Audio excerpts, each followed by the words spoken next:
welcome back to my channel. I'm giving y'all some sunburst up in here. It is a cloudy, windy day here in the DFW area, and I'm loving it because it's still 86 degrees. And anytime you can get cloudy without sunny in Texas, take it. All right, so I'm bringing the sunshine to your timeline or to your YouTube grid, whatever. Okay, all right. It's Christian, and I am here for another topic and a little bit more of my 2 cents. Today's video will be one of the viewer choice, all right, a viewer 2 cents request, if you will. So Julia Shalom Jordan. Oh, hey, Julia, hey. I like Julia. She's always commenting, always engaging. You all are amazing. You guys are amazing. I've met some great people right here on YouTube, so friendly, so loving, and so open. And I appreciate that. I do. I kind of lightweight expected to get like some flack for my videos and my topics from people who would judge me and just like, rah, rah, rah, rah, rah, you're a blaspheming, you're out of line, and you're going to hell. But I haven't gotten that, and I don't know.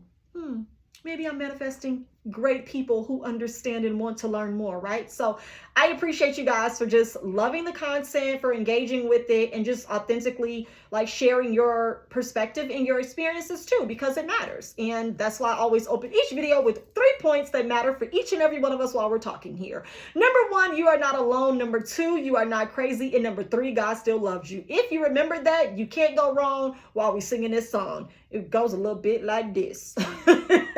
No, but these conversations are so needed, and hopefully it is provoking more talk amongst your friends, your family, your coworkers, and share the channel with other people, because sometimes you just can't articulate it, but you'd be like, I'm finna link slap you with this my 2 cents page, watch all the videos, right? Because I've had that happen to me before when there were things I couldn't explain at first, and then I would like send people to other resources, and it said exactly what I wanted to get out, but I just didn't know how at the time. And so now that I've done the work and I've deconstructed and I've gone through the process, and I'm still going through the process on a lot of things and getting a lot of new revelation and insight on situations, past and present, I feel like I might be able to be like somewhat of a voice and somewhat of an explainer, if you will, for why certain things are the way that they are. And some of the questions that you've had in your mind, now I'm able to verbalize and like speak it plainly for what you've been thinking all these years. So let's go. The question from Julia is, can you please talk about how to not be abused and overused? I'm okay with helping and ministering at church.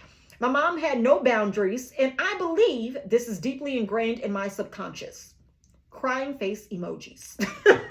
Julia, great question, great concern, and this should be a pretty good video, right? So when we talk about creating boundaries in church and just in life in general, I like to take it from from both positions. You go to church, but that's not who you are. That usually is what leads people to being misused, overused in church, and not having any boundaries because they don't have any other identity outside of church. It blows my mind when I talk to people and they're like, yeah, such and such is doing this now and go here and do that, and they're a part of this. And I'm like, yeah, they have a right to be. Why are you saying this like they're wrong for being a part of a bowling club or for going and doing X, Y, and Z? They're grown. You're the only one that's just sitting up in church only with no boundaries. Not everybody else. Such and such can have a YouTube and an Instagram and be on whatever other platform. And it blows some people's mind because they're the only ones isolating themselves to church. So when other people don't live like that, they don't know what to do or to say. It's above them. So this is how you have boundaries in church. This is how you can prevent yourself from being overused and abused in ministry. And I'm speaking from experience because me and my husband were definitely overused with no boundaries in church. But we quickly learned to develop some when we realized that people will use you up until they cannot use you anymore.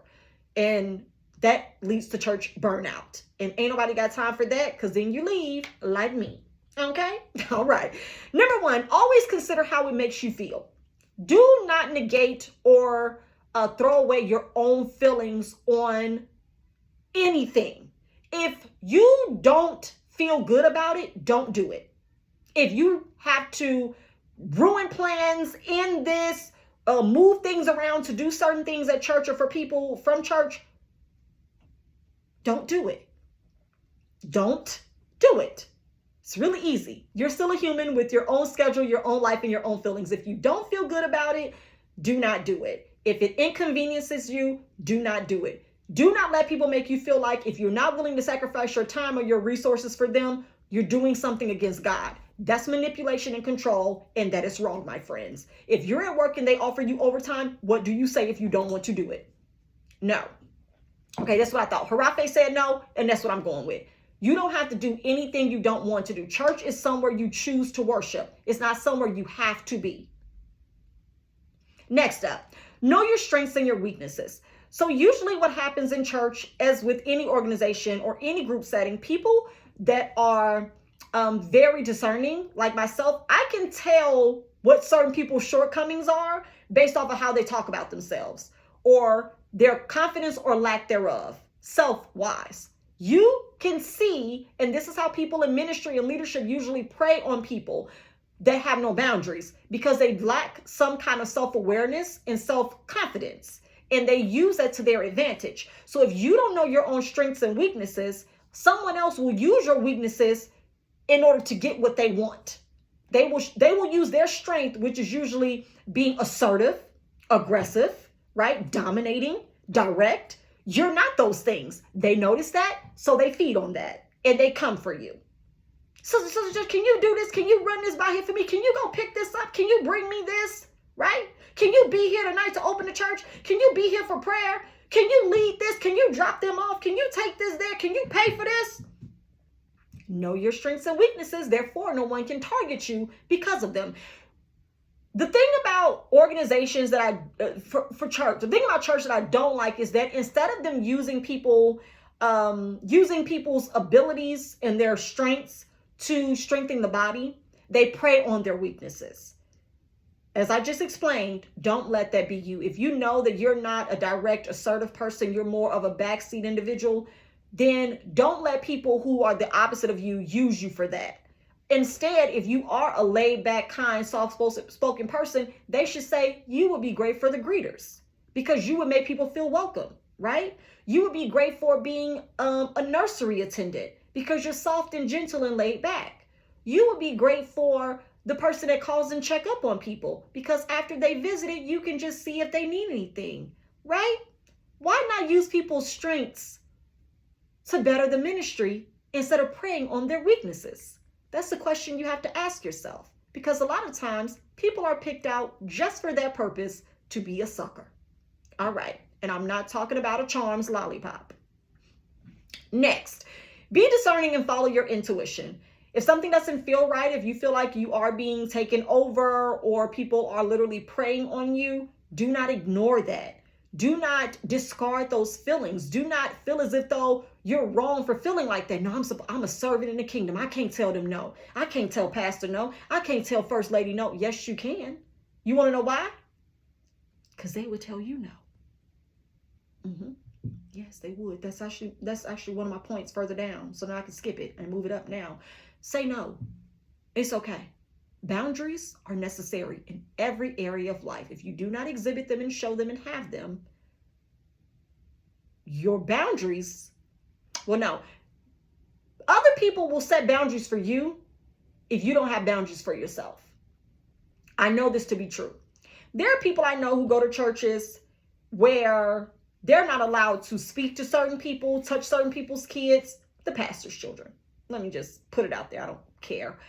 They're not allowed to be in certain people's spaces. They're not allowed to call certain people, request certain things, talk to certain people, get up, get the microphone, do whatever. They have boundaries for them. People will set boundaries for you, but are hoping you don't have any for yourself. And they'll walk all over you, make all kind of requests, unrealistic, illogical, but they have expectations for you because you don't have any boundaries for yourself. But don't you dare try to reciprocate the same things towards them, because then you'll get shut down. Then you'll get called out. Then you'll get rebuked. Keep your discernment on fleek and listen to your intuition at all times. All right. And just say no. Next, if you feel guilted into doing it, it's wrong. I don't even know where else to go with that. If you feel like somebody is guilt tripping you into do certain things or to be certain places or to give, don't do it, because you're not giving out of your own desire. You're not giving on your own accord. You're only doing it because you feel guilty about it. It's wrong. Telling me about certain problems just so I can acquiesce and say, oh no, I got it. I can do that. Let me cover the rest of it. How much you say it is? Nope. If you feel guilted into it, don't do it. Don't give it. Don't go. Don't say that. Right? Like, stop taking on the emergency of others. That's what my husband says often to some of his clients. Like, you're not going to make your emergency mine. If you feel guilty, if you feel guilted into doing it, don't do it. Because guess what? They'll find someone else to do it, or they'll do it themselves if it really needs to be done. All right. Next, do not overcommit to please others. Oh, this is a favorite one of mine. Now, when we first got married, we were only 21 years old. We started going to our church, I think, like that summer of 2019. And at the time, like, I was fresh out of church, like from back home, 20 years, never missing a Sunday or whatever. And my husband the same. He was a musician in church. So like we both were like heavily rooted in ministries. And you just get to a point where you're indoctrinated so much to always be available to your church that you don't say no. And so when we joined this new church as young adults by ourselves without our parents being there to tell us what we were going to do, we just fell in line. We just kept saying yes, even to things we couldn't do or that was a stretch for us, from giving to serving to showing up to being on time for things, obligating ourselves to meetings outside of church. Like, our pastor was a part of an MLM scheme at one point, and he recruited us and invited us to go to a meeting for it. We did. Like, overcommitting to things we didn't want to do. We actually signed up for the scheme under him because we didn't want to say no. Y'all gotta try. When I tell you, I have story time for days. Baby, the stupid that we was doing because he was our pastor. All right. So don't overcommit to please others. Some things are just out of your reach to do. It's out of your bandwidth. Like, I would have to become a totally different person just to be what you want me to be. I'm not going to become that. I'm good. I already got my own social security number. If we can't share socials, then I can't do this for you. Right? If you can't run me your good 7 digits, no, it's 9. It's 9 digits. If you can't give me your 9 digits from your social, I can't help you. I'm not overcommitting myself. So learn how to say, let me get back to you on that. That's what I learned. I learned to start saying that to leadership. I'll let you know.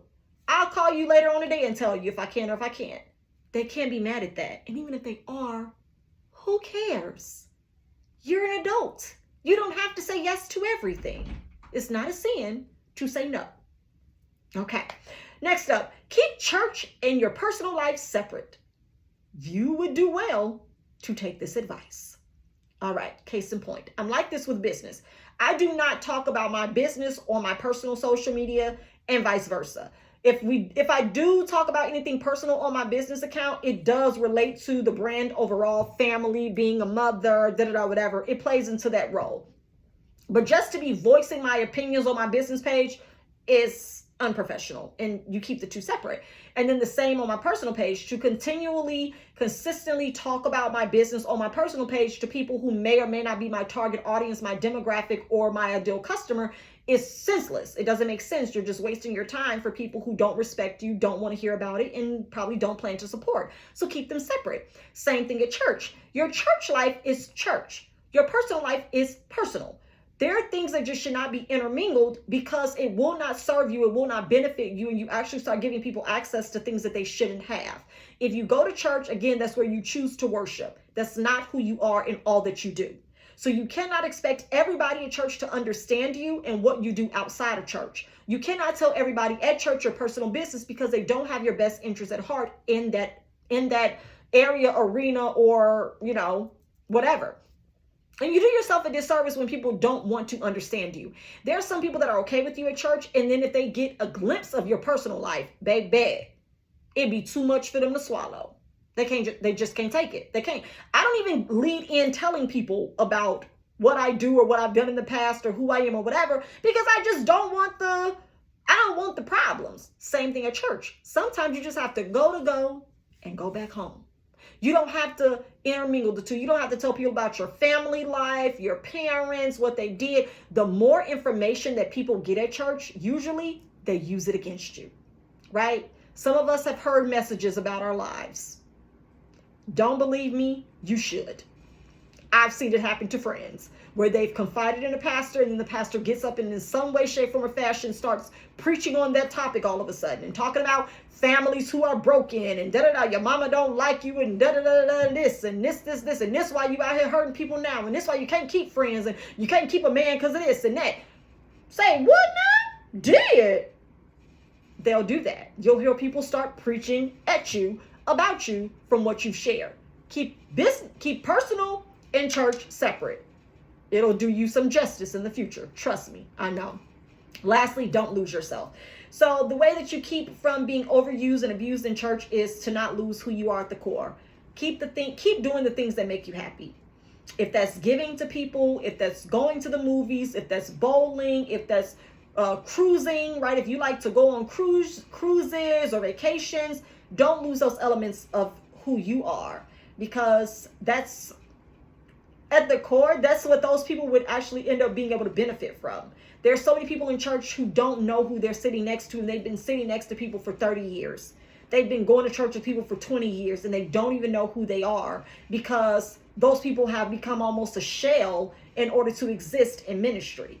And it's really unfair, because there's some really dope people in church with really great testimonies and stories, but they won't share them because they have to embody a new image to be pleasing to the people at church. It's unfair. It's very unrealistic. And it does you a disservice, because you're now cutting yourself off. And you shouldn't do that. You shouldn't do that to them, because somebody may need that light in their life in order to believe for something better and greater, or to be inspired. So don't forget who you are. Keep being that person. You've been blessed to be that person, and that person may be a blessing to someone else. So those are my tips and my ways to prevent being overused and abused in church, and how to create some positive, clear-cut, healthy boundaries. Because people need it at church. People out here stepping all over boundary lines because you haven't said any yet. Mine are very clear. I don't go here. Insert church in parentheses. I don't have to worry about creating boundaries anymore in church, because I just don't go. But in my life, I've set these same boundaries as well. Everybody does not get access to you. And the access that they get is based off of what you choose to give. Nobody has like unlimited rights to you just because you say yes to going somewhere. Joining and signing up for membership does not mean that everybody gets to run over you and do what they want and have access to you as a member of the body. Sister this. Oh, you want to join this? No, I'm good. Actually, I get off work at this time, and I like to go home and relax. I don't, really want to sign up for any midweek anything and be a part of small groups. It's okay to say no, you guys. Say no to things, even if people make you feel like you need these extra things. It's almost like being upsold on something, right? And I'm going to go. I'm going to close. It's a Baptist closing. It's almost like being upsold on something. Like, you add this to your cart. People who bought this also like this. So, but add it to my cart, right? You just add it. It's like that in church. I'm telling y'all, church is such a business model. I'll have to do a whole video on that. My husband told me I should do a video on church as a business model. And not just the franchise video that I did, but overall, like breaking that down too to you all. But it's like that. Like, you get people in, and then you want to get them to commit to something so that they're a part. Like, the people want to grow churches so they can get more people to stay, not to go out and evangelize or to recruit. It's to get you AIS, ass in seat. They need you at church. The end. That's it. And some of them are relentless and direct about it, and others like to be secretive and act like you're going to be a part of this cool clique, but you're not. That's not what's being sold to you here. That's not the package you signed up for. So yeah, it's an upcharge. The moment you join and become a member, they automatically have so many different places you can volunteer. That's because they want you in. They want to get you in as quick as possible. All right. And once you're committed and you lock down, they can start the control and the manipulation and the isolation and the do this and do that. This will be good for you. I don't want to do that. I don't care if you're the first lady. I'm not interested. No. It's a lot of intimidation that happens in church though, y'all. Like, especially from a title standpoint, if you have a title of anything, those people feel like they can flex on you and recruit you to do whatever they want you to do because of their title. Y'all better stop being afraid to tell people no. You better stop being afraid to tell people no. Because you only have to tell people no like once or twice in church, and then they'll label you as, girl, she don't want to do nothing. And don't. Leave me alone. But I still keep coming though. Like, I feel like people should be allowed to sign up and do whatever they want to do. And if you don't get volunteers to do certain things, that's because people aren't interested. And you need to change up how you're approaching it to involve people and to, like, make it a joyful environment for people to want to engage and be a part. You have to ask yourself, why does it take so much to convince people to participate? Because y'all probably doing things wrong and backwards anyway. You're probably not even doing anything worth people wanting to sign up to enjoy and to volunteer for. So you need to evolve. Like, take inventory. It's not that people don't want to serve in ministry. It's just that you're not a good person to serve under. Ever thought about that? I bet you didn't. But anyway, I hope that this answered your questions. Julia, I really hope that this video helps somebody else with setting boundaries. And don't forget, I will do these videos once a week. If you drop some questions down in the comments on the videos and let me know what you want to see or you want my 2 cents on, I will surely deliver. All right? I want y'all to know that I see you, I hear you, I'm listening, and I'm making time for the people. Okay? All right. So until next time, like, share, comment, and subscribe below. Turn on your notifications so you never miss a video when I upload, which is every day at noon for a limited time only. Okay? All right. I'll see you guys next time for more of my 2 cents. Bye.